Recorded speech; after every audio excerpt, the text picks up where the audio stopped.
Hello students, welcome back to my YouTube channel एक ही सी study. दोस्तों, बहुत ही दिनों से मैंने कोई भी वीडियो अपलोड नहीं की थी क्योंकि दोस्तों मैं इस समय थोड़ा बहुत बिजी हो गया था। मुझे थोड़ा मैं अपने एग्ज़ाम की तैयारी कर रहा था दोस्तों। उसके बाद मुझे जब टाइम मिला तो मैंने सोचा आप लोग के लिए एक वीडियो मैं बना देता हूँ। तो दोस्तों, आज की इस वीडियो में आप लोग के लिए कक्षा 12 के हिंदी का एक मॉडल पेपर लाया हूँ। दोस्तों, ये मॉडल पेपर बहुत ही महत्वपूर्ण है कक्षा 12 के लिए और वर्ष 2022 और 23 की परीक्षा के लिए। तो दोस्तों, इसमें आप लोगों को पहला क्वेश्चन, जैसा कि आप लोग देख सकते हैं, एक एक नंबर के क्वेश्चन आते हैं। तो पहला क्वेश्चन ये कह रहा है, उपन्यास विधा पर आधारित रचना है। तो दोस्तों, इसमें आप लोगों को 4 ऑप्शन मिलते हैं, स्कंदगुप्त, गोदान, अशोक के फूल, चिंतामणि।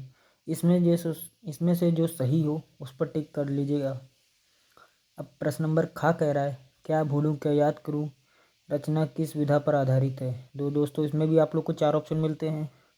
इन सभी क्वेश्चन में बेसिकली 4 ऑप्शन आप लोग को मिल जाएंगे और इन सब में जो सही हो उस पर आप लोग टिक कर लीजिएगा। मैं सारे क्वेश्चन पढ़ देता हूँ। प्रश्न नंबर गा कह रहा है, हिंदी का प्रथम मौलिक उपन्यास है। इसका दोस्तों परीक्षा गुरु होगा। दीप जले शंख बजे विदा है। दोस्तों, इसमें आप लोग को जो सही हो उस पर टिक कर लीजिएगा। प्रश्न नंबर आ कह रहा है, सरस्वती पत्रिका के प्रथम संपादक थे। तो दोस्तों, इसमें जो सही हो उस पर आप लोग टिक कर लीजिएगा। प्रश्न नंबर 2 का कह रहा है, ज्ञानश्रयी शाखा से संबंधित कवि नहीं है। आप लोगों को बताना है इनमें से जो ज्ञानश्रयी शाखा से संबंधित कवि नहीं है उनको बताना है। जो ऑप्शन सही हो उस पर आप लोग टिक कर लीजिएगा। प्रश्न नंबर खा कह रहा है, किस कवि को राष्ट्र कवि की उपाधि से विभूषित किया गया है। तो दोस्तों, इसमें से जो सही हो उस पर आप लोग टिक कर लीजिएगा। प्रश्न नंबर गा कह रहा है, प्रयोगवादी काव्यधारा के जनक हैं। इसमें से आप लोगों को जो सही ऑप्शन हो उस पर टिक कर लीजिएगा। प्रश्न नंबर, रामधारी सिंह दिनकर को ज्ञानपीठ पुरस्कार मिला। आप लोग को इसमें बताना है रामधारी सिंह दिनकर जी को ज्ञानपीठ पुरस्कार किस पर मिला, मतलब किस विधा पर मिला या किस रचना पर मिला। तो जो ऑप्शन सही हो उस पर आप लोग टिक कर लीजिएगा। प्रश्न नंबर आ कह रहा है, कितनी नावों में कितनी बार कृति है। मतलब इसमें आप लोग को बतानी ये जो कृति का नाम दे रखा है किस कवि या किस लेखक की है। तो आप लोग को जो ऑप्शन सही हो उस पर टिक कर लीजिएगा।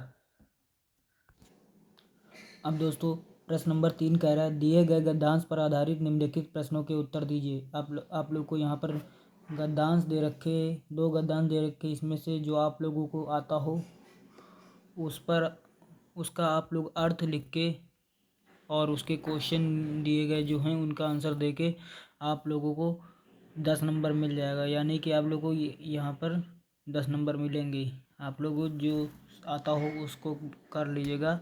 मैं इस क्वेश्चन को पढ़कर नहीं बताऊंगा क्योंकि ये बहुत बड़ा प्रश्न है और इसको पढ़ने में टाइम ज़्यादा स्पेंड हो जाएगा। अब दोस्तों, प्रश्न नंबर 4 की तरफ आते हैं, दिए गए पद्यांश पर आधारित निम्नलिखित प्रश्नों के उत्तर दीजिए। आप लोगों को इसमें भी 2 ऑप्शन मिल जाते हैं, पहला और नीचे अथवा में दे रखा है दूसरा, इधर दे रखा है इस साइड में। अभी आप लोगों को मैं दिखा दूंगा। आप लोगों को इनमें से जो याद हो उसका आंसर आप लोग दे सकते हैं। इसके भी आप लोगों को 10 नंबर मिल जाएंगे। बहुत ही अच्छा प्रश्न है और ये दोनों प्रश्न हर बार आते हैं, हर बार पूछे जाते हैं, हर बार बोर्ड परीक्षा में पूछे जाते हैं। तो इनको ज़रूर तैयार कर लीजिएगा। दोस्तों, ये रहा उसका दूसरा वाला प्रश्न।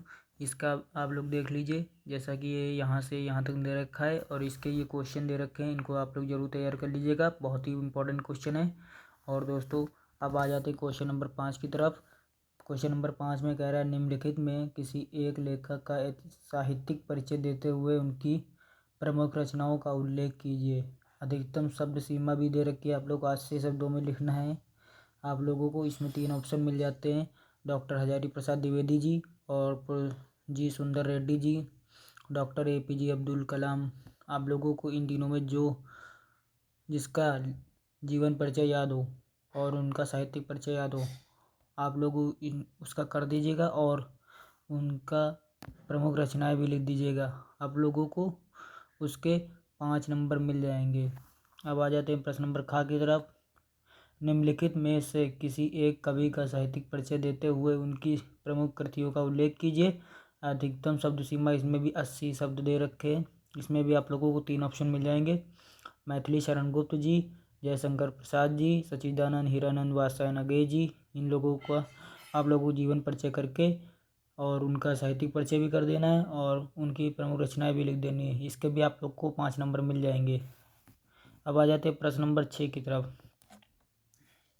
प्रश्न नंबर 6 में कह रहा है, पंचलाइट अथवा ध्रुव यात्रा कहानी के उद्देश्य पर प्रकाश डालिए।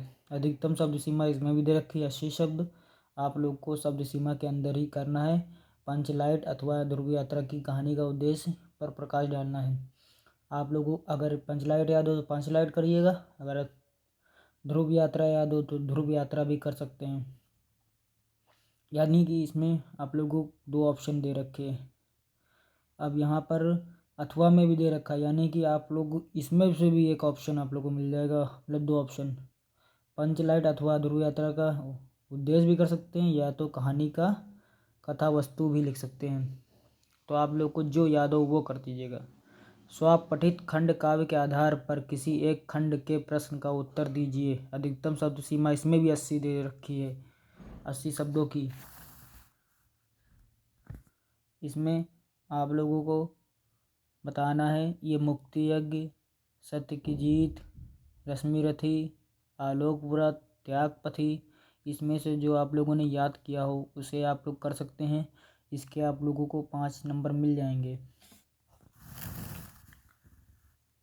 अब आ जाते हैं खंड नंबर खंड खा में। इसमें आप लोग को मिल जाएगा, दिए गए संस्कृत गद्यांशों में किसी एक शब्द संदर्भ हिंदी में अनुवाद कीजिए। यानी कि संस्कृत में यहाँ पर संदर्भ दे रखा है, यहाँ पर गद्यांश दे रखा है, उसका आप लोगों को संदर्भ भी करना है और हिंदी में अनुवाद भी करना है। तो यहाँ से लेकर यहाँ तक दे रखा है, इसके आप लोग को 7 नंबर मिल जाएंगे। इसका आगे मैं आप लोग को दिखा देता हूँ। और पूरा यहाँ तक दे रखा है। आप लोगों को 2 दे रखे ऑप्शन, इन दोनों में जो आप लोग को आता हो वो दोनों में से एक कर दीजिएगा। अब आ जाते हैं प्रश्न नंबर खा। दिए गए श्लोकों में किसी एक का संदर्भ सहित हिंदी में अनुवाद कीजिए। हिंदू बोल दिया मैंने। यहाँ पर दे रखा है यहाँ से यहाँ तक, यानी कि यहाँ से यहाँ तक का अगर आप लोग को आता हो तो ये कर दीजिएगा, नहीं तो यहाँ पर ये दूसरा ऑप्शन दे रखा है इस, या तो ये अलग कर दीजिएगा। अब आ जाते हैं प्रश्न नंबर 9। अब दोस्तों इसके बाद जितने भी प्रश्न हैं ये हर बार आते हैं, इसमें से कोई दो राय नहीं कि ये हारेंगे नहीं, और ये आप लोग को बहुत ही अच्छे नंबर दिला सकते हैं। आप लोग पासिंग मार्क्स इसी से निकाल सकते हैं, इतना मैं कह सकता हूँ, बहुत ही आसानी से। और ये बहुत ही सिंपल होते हैं, सब आसानी से याद हो जाते हैं। तो निम्नलिखित मुहावरों और लोकोक्तियाँ में से किसी एक का अर्थ लिखकर वाक्य प्रयोग कीजिए। 4 ऑप्शन मिल जाएंगे, उनमें से आप लोग एक जो आप लोग को याद हो उनका अर्थ लिख लीजिएगा और उसका वाक्य प्रयोग कर दीजिएगा। प्रश्न नंबर 10। निम्नलिखित शब्दों की संधि विच्छेद करिए। आप लोग को इसमें 3 ऑप्शन मिल जाएंगे, इन तीनों में सब आप लोग का संधि विच्छेद करना है। 4 ऑप्शन मिलते हैं, जो ऑप्शन सही हो उनको टिक कर दीजिएगा या उनको लिख दीजिएगा। प्रश्न नंबर खा कह रहा है, निम्नलिखित शब्दों की विभक्ति और वचन के अनुसार चयन कीजिए। यहाँ पर 2 मिल जाएंगे आप लोग को, आत्मा का और नाम का। इन दोनों को आप लोग को विभक्ति और वचन बताना है कि विभक्ति कौन सी है, कौन सा वचन है, एक वचन, बहुवचन या बहुवचन, आप लोग को बता देना है। जो ऑप्शन सही हो उसको टिक कर दीजिएगा। प्रश्न नंबर 11 कह रहे हैं, निम्नलिखित शब्द युग्मों का सही अर्थ चयन करके लिखिए। आप लोगों को 2 ऑप्शन मिल जाएंगे, अभिराम अविराम। इन दोनों का आप लोग को सही शब्द युग्म बताना है, मतलब कि इसका क्या होगा सही। आप लोग जो ऑप्शन सही हो उसको टिक कर लीजिएगा, अम्बुज और अम्बुद। और इनमें से जो सही हो आप लोग टिक कर लीजिएगा। दोस्तों ये जो टिक लगे हैं ये आप लोग एक बार चेक कर लीजिएगा। एक्चुअली ये मैंने किसी से लिया हुआ है तो उसने टिक लगाए, अब मुझे अंदाज़ा नहीं है कि उसने सही लगाया या गलत लगाया है। फिलहाल आप लोग देख के लगाइएगा। प्रश्न नंबर खा कह रहा है, निम्नलिखित शब्दों में किसी एक शब्द के 2 अर्थ लिखिए। यानी कि आप लोग को अनेकार्थी शब्द बताने हैं। यहाँ पर 3 ऑप्शन मिल जाएंगे, इन तीनों में से जिसका आप लोग को अर्थ वो 2 अर्थ याद हों उनको आप लोग 1 कर दीजिएगा। प्रश्न नंबर ग कह रहा है निम्नलिखित वाक्यांशों के लिए शब्द का चयन करके लिखिए। आप लोगों को 2 ऑप्शन मिल जाएंगे, इनमें से जो वाक्यांश के शब्द का चयन करना है। यहाँ पर आप लोग को जिसे जाना ना जा सके ये सब बताना है। ये तो आप लोग को आता ही होगा, बहुत ही सिंपल है। ये छोटे छोटे क्लासों में बताया जाता है, 6, 7, 8 से शुरू कर दिया जाता है और दोस्तों बहुत ही सिंपल होता है। ये आप लोग को अच्छे नंबर दिला सकते हैं, तो आप लोग इनको जरूर करके आइएगा। प्रश्न नंबर घ कह रहा है निम्नलिखित में से किन्हीं 2 वाक्यों के शुद्ध करके लिखिए।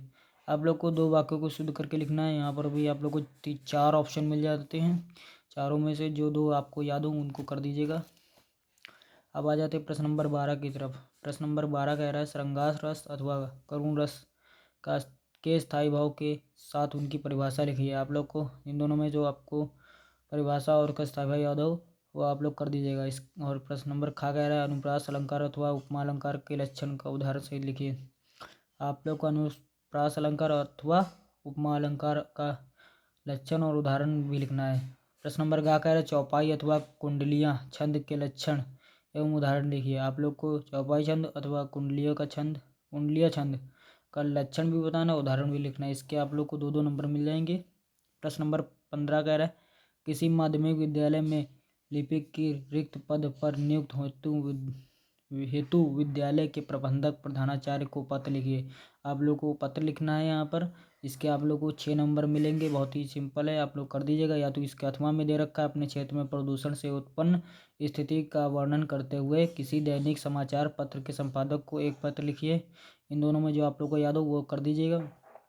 प्रश्न नंबर 14 कह रहा है निम्नलिखित विषयों में से किसी एक पर अपनी भाषा शैली में निबंध लिखिए। मतलब अपनी भाषा में आप लोग को निबंध बना के लिखना है। बहुत ही सिंपल है और ये आप लोग बना के लिख दीजिएगा। 9 नंबर का है और मैक्सिमम वर्ड इसमें आप लोग 100 वर्ड से ऊपर कर दीजिएगा। आप लोग को 9 नंबर अच्छे से मिल जाएंगे।